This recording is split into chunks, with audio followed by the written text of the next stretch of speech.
Before we figure out how to create a UI table view, let's first take a look at an example.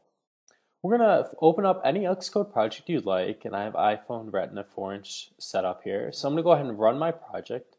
We're not going to be doing anything with this project, so I just chose man's best friend, but again, any project will do.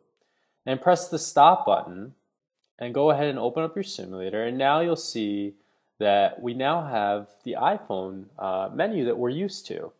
So we're going to go ahead and open up the contact list. And many applications you open up from your phone probably also have table views.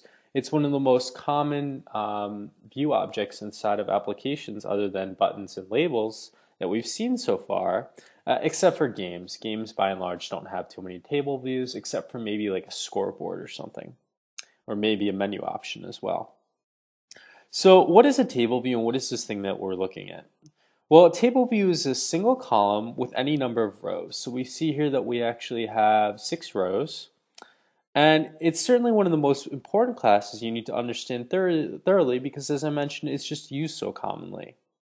Due to its size, having a table view show any more columns would look cumbersome, and thus it only shows one.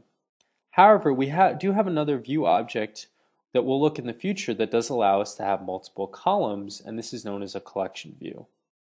So how does this thing work?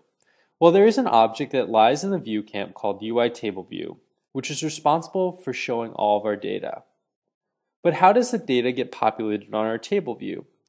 Our data needs to come from somewhere, and that's the model's responsibility. We'll show you how this works in a future video.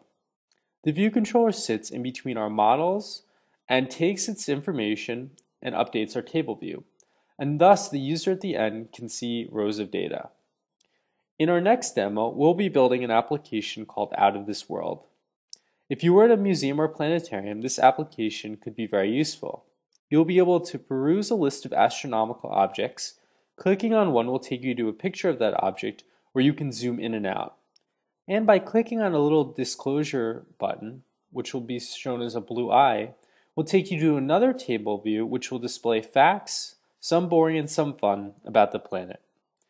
Ultimately, you will also be able to add objects of your own, which will teach you about transferring information between view controllers. Let's get started one step at a time.